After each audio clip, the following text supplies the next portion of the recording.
네, 집중 분석해 보겠습니다. 시장 요즘 유동성 파티가 끝나가는 것인가, 버블이 터뜨려지는 시기가 이제 고민을 해야 되는 게 아닌가라는 이야기가 굉장히 많이 들리고 있죠. 그래서 오늘은 금융시장 전반에 걸친 큰 그림을 보는 분 모셨습니다. EAR 리서치 대표 홍춘욱 박사 나오셨습니다. 안녕하세요, 박사님. 안녕하세요. 오래간만입니다. 예, 바쁘셨죠? 예, 바쁜 척해서 죄송합니다. 자주 나와주세요.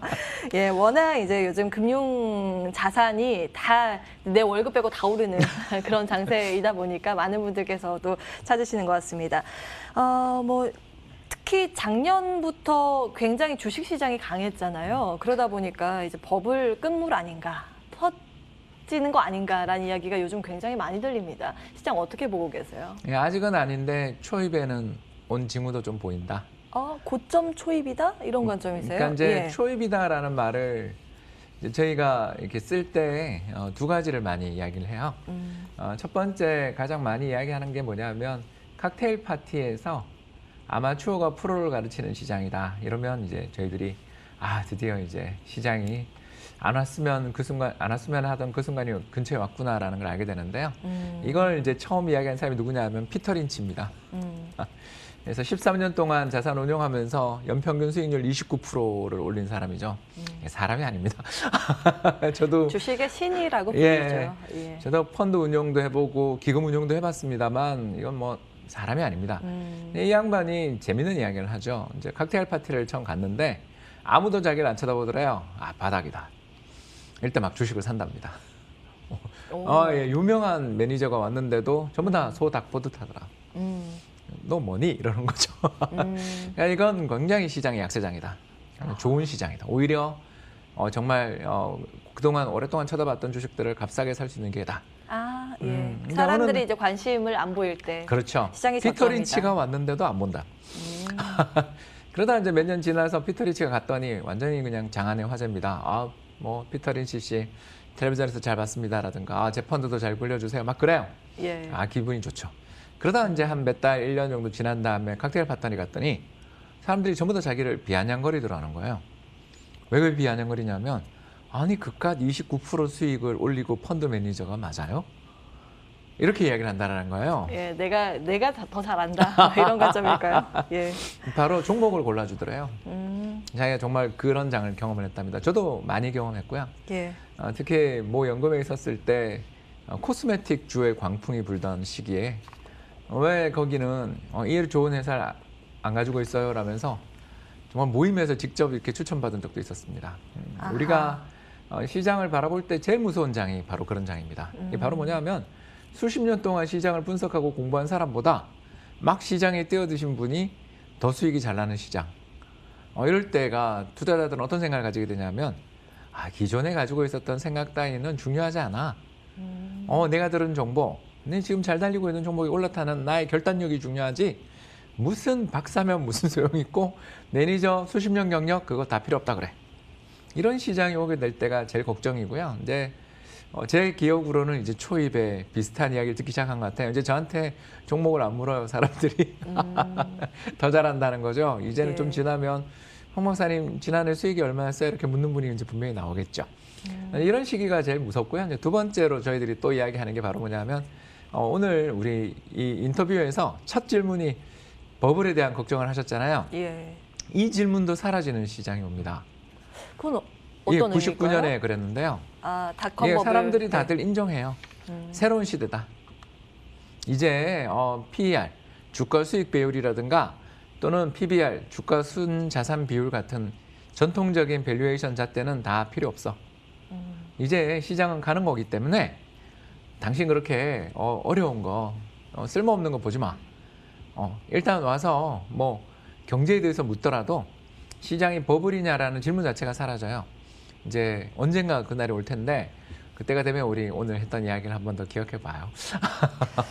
시장의 끝물에 이제 슬슬 진입을 했다라고 보셨는데요. 너도 나도 시장에 참여를 하고 초보자들도 수익을 쉽게 낼 수 있는 이런 장이기 때문이라는 근거라고 보셨는데, 그러면은 그 불마켓이라고 하잖아요. 강세장이 끝나는 시그널을 포착하는 변수는 어떤 걸로 기준으로? 여러 가지가 있는데 일단 제일 걱정이 인플레죠. 인플레이션. 예. 지금 주식시장을 끌어올리는 가장 강력한 모멘텀은 저금리 벼락거지 심정이에요. 20억 정도를 가지고 있는 자산가가 예금을 넣어놨다면 그분의 1년 이자가 1,000만 원이 안 되죠. 세금까지 내야 되니까. 이렇게 갑작스럽게 자신이 돈이 없어졌다라는 생각을 들게 될 때 사람들이 주식시장에 뛰어들게 되는 거고요. 이 주식시장에 뛰어들게 되는 가장 중요한 에너지인 결국 유동성이 끝나가는 신호는 어디서 찾을 수 있느냐? 중앙은행들이 화를 낼 때잖아요. 중앙은행들이 어떨 때 화를 내는가? 사실 자산시장의 거품이냐 아니냐에 대해서는 중앙은행도 판단할 방법이 없어요. 어떨 때 화를 내냐?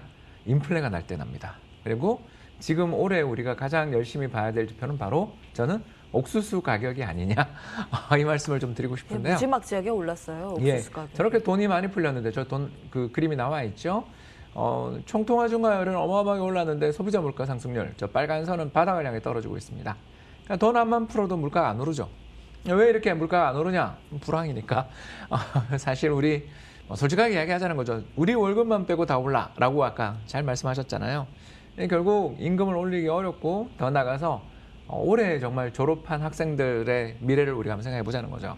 굉장히 고통스러울 거기 때문에 여기 대해서 정부가 적극적인 대책들을 지금 취하려는 거 아니겠어요? 이만큼 어려운 상황에서 인플레가 나기 어려워요. 근데 왜 인플레를 걱정하냐?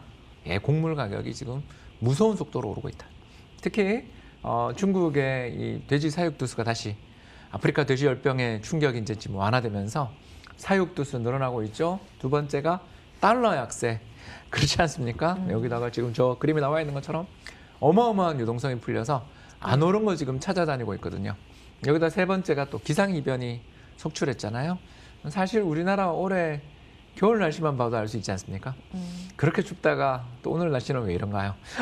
우리 기상이변이 빈발하면서 곡물 가격이 상승하고 있다.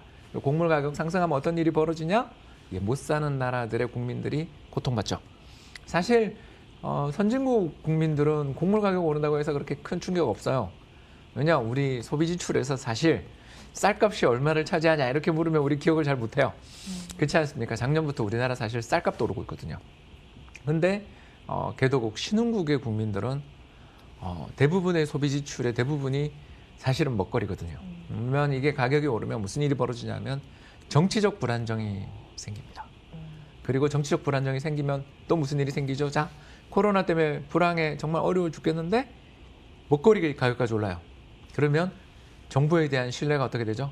약해지겠죠. 그러면 신흥시장에서 상당한 정치적 변동성들 벌써 우리 지금 어떤 나라가 벌써 떠오르시죠?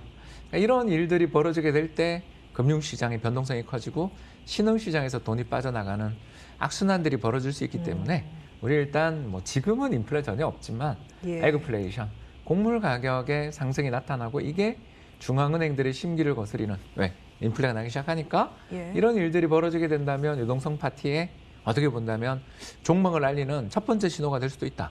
아직은 아닌데 저 멀리 지평선을 보다 보면 저기 연기 하나가 지금 피어오르고 있는 건 일단 사실인 것 같다. 이 정도 말씀드릴 수 있겠습니다. 뭐 지금 당장은 아니지만 이제 인플레이션이 얼마나 급격하게 늘어나는지를 기준으로 버블이 끝나는 장세를 가늠할 수 있다라는 관점이신데 지난 99년도 닷컴 버블을 비유해서 그때의 버블처럼 보인다라고 하셨단 말이에요. 근데 그때도 상당히 꽤 긴 시간 동안 버블이 맞습니다. 지속되지 않았습니까? 맞습니다. 그럼 지금의 버블은 어느 정도까지 더 지속될 거라고 보십니까? 유동성 여건만 본다면 올해는 일단 더 지속될 가능성이 있다라는 게 대부분의 생각 같아요. 올해까지. 두 가지 때문이죠. 뭐. 첫 번째는 아까 말씀드린 저 멀리 에그플레이션, 곡물 가격 상승의 리스크들은 오지만 아까 말씀드린 것처럼 선진국 입장에서는 먼산 불구경이잖아요. 이게 첫 번째고 두 번째가 이제 우리가 또 고민을 많이 해봐야 되는 부분 중에 하나가 뭐냐면 경기가 어떻게 되느냐 이건데 최근 신속한 보도 또는 신속한 배급 이런 것들 때문인지 모르겠는데 200만 회 접종이 어제 미국에서 있었더라고요. 그러면 미국 국민 3억 명이라고 하더라도 이 정도 속도면 여름 전에 거의 집단 면역에 도달하지 않겠냐. 이러면 이번에 경기 부양 정책 통과된 거에 사람들이 집을 못 나가다가 나가게 될 때 그 분노에 찬 소비까지 감안하면 상반기 경기 지표가 굉장히 좋아질 것 같아요. 그러면 우리나라 수출이 두 자릿수 증가는 계속 이어지지 않겠냐.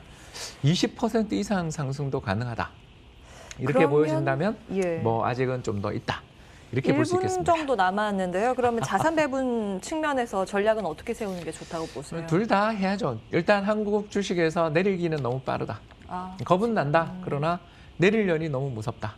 왜? 더 오를 것 같으니까. 두 번째, 그래도 좀 불안하다면 보험을 좀 들 방법은 없냐? 이럴 때는 달러죠. 뭐 우리 최근에 달러에 대한 원화 환율이 많이 오르는 거 보셨죠? 백신 접종 빠른 나라로 확실히 돈이 간다라는 거 요새 많이 느낍니다. 우리나라도 물론 이제 잘 나가겠지만 일단 세계에서 제일 빠른 나라가 이스라엘 다음이 미국이니 이쪽으로 좀 돈을 한번 리밸런싱 정도 다 빼진 말고 일부 자금만 달러 자산 쪽으로 좀 리밸런싱 해두면 뭐 일시적인 조정은 오더라도 버텨나갈 체력도 충분히 갖출 수 있고 또 장의 강세를 즐길 수 있는 그런 여력을 갖출 수 있다는 점에서 추천해 볼 만한 포트폴리오 같습니다. 예, 단기적으로는 특히 올 상반기 좀 길게 보면 올해 동안은 위험 자산을 좀 즐길 구간이라고 보셨고요. 플러스 달러 자산 쪽에도 좀 관심을 기울이자라는 말씀으로 정리하겠습니다. EAR 리서치 대표 홍춘욱 박사와 함께했고요. 출발 마케동 후반부도 여기에서 정리하겠습니다.